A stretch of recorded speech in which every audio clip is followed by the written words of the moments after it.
Texas had to redraw their lines so that a black could be elected in the state of Texas. That was not a problem with the Republicans. That's why the first 23 African Americans were Republicans, wide open, easy to get elected that way. It had been difficult for African Americans to be elected as Democrats. And that's part of the history that, back there, that a lot of times folks don't understand. And what you had during those days, you even had at the polling booth, you had a white Democrat sitting in the polling booth with a shotgun, a rifle, saying to the black man, "Nigger, you better vote Democrat today, or you're gonna die, and your family's gonna die."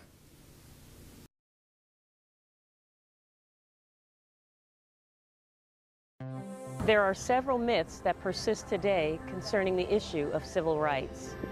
One myth is the 3/5 clause in the Constitution dealt with the value of a person.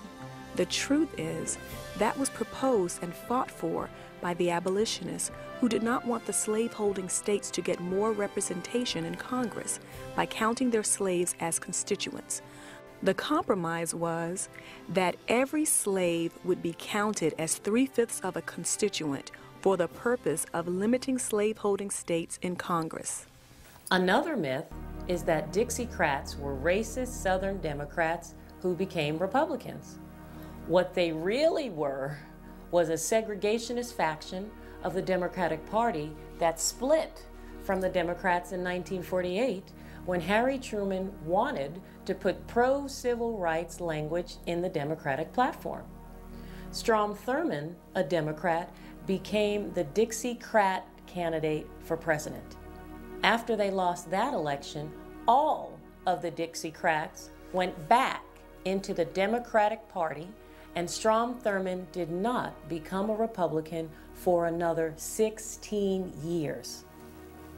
Another myth that continues today concerns the 1965 Voting Rights Act, which Republicans want to extend permanently. But for some reason, the Black Caucus and the NAACP oppose a permanent extension of the Voting Rights Act. The right to vote for African Americans today has nothing at all to do with the 1965 Voting Rights Act, contrary to most people's opinion. The right to vote was given as one of the 3 civil rights amendments post-Civil War. You have the 13th Amendment to abolish slavery. In that vote in Congress in 1865, January and February 1865, the Senate first and the House, 100% of Republicans voted to end slavery, 118 out of 118. 82 Northern Democrats in Congress, only 19 voted to end slavery. Only 23% of Northern Democrats wanted to end slavery.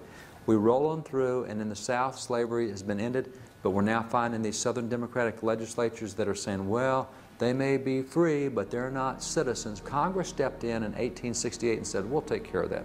We're going to make sure that every former slave is now a full citizen in the state in which he resides. So it overcame all the state laws and said, we're going to make sure that federal laws trump state laws when it comes to civil rights. So the 14th Amendment was passed in Congress to give civil rights to all those emancipated slaves, all the freedmen. That vote in Congress, not a single Democrat in the House or the Senate voted for the 14th Amendment to the Constitution. You roll forward 2 more years, and in the South, they're resisting the 14th Amendment, saying, well, they may be citizens, but these citizens don't get the same rights that our white citizens give. So Congress stepped in and said, we're stopping this. They passed the 15th Amendment in 1870 that says every African American can vote. So the 15th Amendment guarantees everyone the right to vote regardless of race or color, or as it says, former condition of servitude. I mean, even if you used to be a slave, you can vote. So voting rights for African Americans come from the 15th Amendment passed in 1870, which, by the way, not a single Democrat in the House or the Senate voted for the 15th Amendment. Now, what happens is we roll forward to the next few years, and between 1870 and 1875, Congress passed a bunch of civil rights laws. In 1876, Democrats took control of the House of Representatives. In 1892, Democrats got control of the House and the Senate and the presidency and promptly repealed all the civil rights laws, voting rights laws, etc. That's where the South started literacy tests, poll taxes, Democrat legislatures passing all these things to keep blacks from voting, despite the fact that the 15th Amendment says they can vote. The Civil Rights Act of 1875 banned discrimination in public accommodations, and much of what became the 1964 Civil Rights Act. But unfortunately, it was struck down by the Supreme Court in 1883. And the Democrats in power in the South enacted all the Jim Crow laws and simply disenfranchised the blacks. And tremendous gains had been made in the years after the Civil War. Those were all lost, they were all reversed, and basically what you had was African Americans in the South going back into a virtual condition of slavery. There was no more civil rights legislation until 1957. The Democrats had succeeded in preventing civil rights legislation for nearly a century. But in 1957, the Eisenhower administration wrote the 1957 Civil Rights Act. Senator Everett Dirksen followed that up with the 1960 Civil Rights Act. The 1964 Civil Rights Act was again a continuation of what the Republican Party had already done. The hero of passage of the Civil Rights Act of 1964 was Republican Senator Everett Dirksen. He was the one who outmaneuvered the Democrats who had been filibustering against it and led to its passage. So not to LBJ should go to credit for passage of the 1964 Civil Rights Act. Democrats in Congress, only 62% of Democrats voted for those two bills, 83% of Republicans did so. A bright chapter in the course of human events was written with the passage of the Civil Rights Bill. It was an historic occasion that Lincoln's dream of equality came to fruition at the White House as President Johnson signed it into law just a few hours after the House had approved the measure. Before a distinguished audience of legislators and civil rights leaders, President Johnson affixes his signature using more than 100 pens. One of the coveted souvenirs goes to the Nobel Prize winner Martin Luther King, a dedicated leader of his race. Martin Luther King had caught the imagination of the country, and the civil rights movement, which had been going on for 100 years and had been led by the NAACP and courageous litigation throughout the South and elsewhere, was well underway. But from 55 December for a whole year, and then for a decade, you had a season of civil disobedience, of nonviolent direct action of Martin Luther King, so that by the 1960 election, it was a crucial issue. We face, therefore, a moral crisis as a country and a people. We have a right to expect that the Negro community will be responsible, will uphold the law, but they have a right to expect that the law will be fair, that the Constitution will be colorblind, as Justice Harlan said at the turn of the century. So when he got me to join his Senate staff, it was to be a foreign policy speechmaker, writer. And he, meanwhile, had been learning he was in trouble with the Negro vote. He had voted for the jury trial amendment on the Civil Rights Act of '57, and that was anathema to the NAACP and the civil rights movement. So he had that obstacle, and he had no close ties. And so he was learning that from Democratic states like Michigan that he was in trouble with the black vote. And someone told him I knew King and had been involved in civil rights. And so one day Kennedy on Georgetown Street was driving up to the Senate, and I was standing on the sidewalk, and he had his convertible and stopped, and I got in his, I think, a red convertible, and very impatiently while driving, tapping on the window, he said, "All right, I understand you know about Negroes and civil rights. In 10 minutes on the way up to the Hill, tell me what I ought to do as president to clean up this damn civil rights mess." The civil rights mess had been brewing for decades, and the hopes that the Civil War had solved it were destroyed as Southern Democrats opposed every piece of civil rights legislation ever introduced in Congress.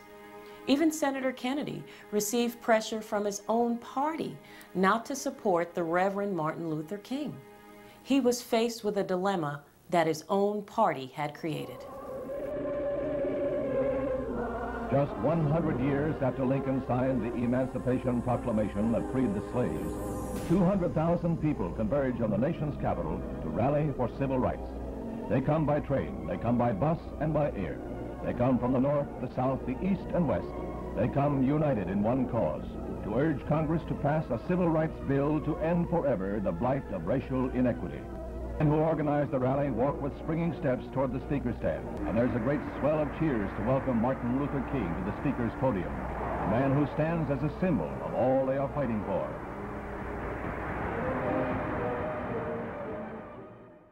He and I were talking Gandhian strategy in the front seat where I was driving, and my wife and Coretta King were in the back.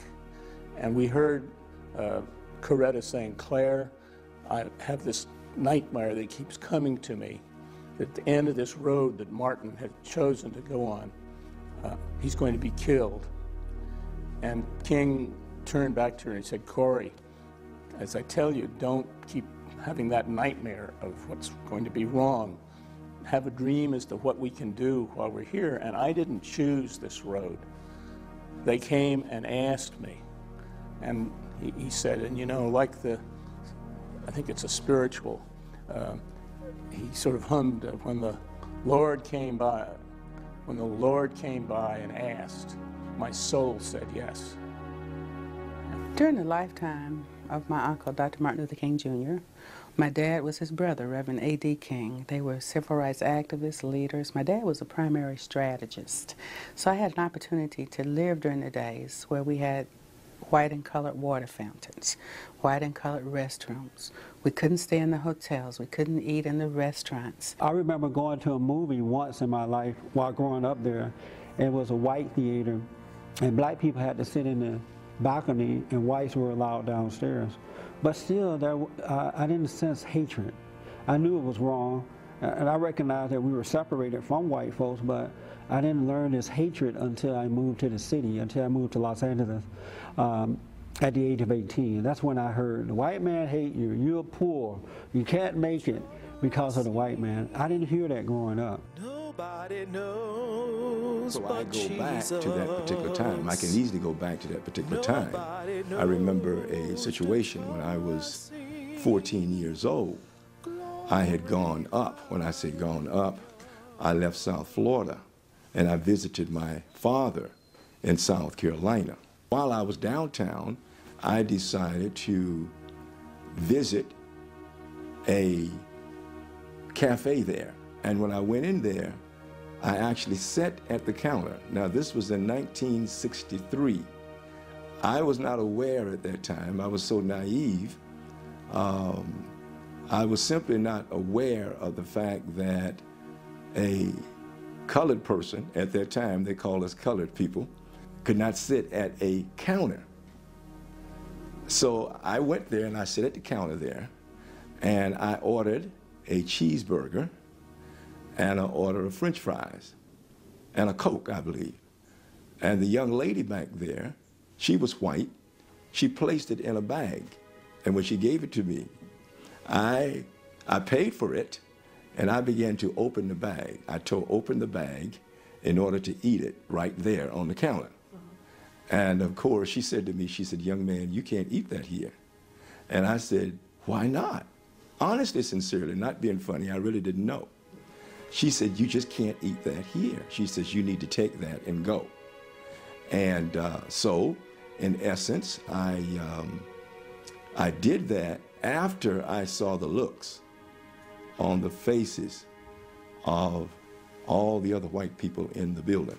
And right then and there, I was faced head on for the first time in my life with race discrimination. That I felt that for the first time in my life that I was not as good as. So I did leave. I left. And when I walked outside of the cafe, I couldn't eat the sandwich. I was so heartbroken. And I actually cried. I actually wept for a moment there. And of course, I caught a ride. I had a white racist shipmate drop 2,800 pounds on me trying to kill me because of the color of my skin. I will spend the rest of my life in pain because of that. I have blood clots and bad back and busted hips and three broken ribs, and I'm going to be in pain the rest of my life. Every day of my life, I'm going to be uncomfortable behind this racist white boy. And I went to Berkeley angry, mad, and everything white. Broke up with a girl, she had a white dog. I didn't want nothing white in my life. I hated everything white. Even though 8 white guys rescued me, it didn't matter, because hatred is not logical. So I was so dangerous My brother was dating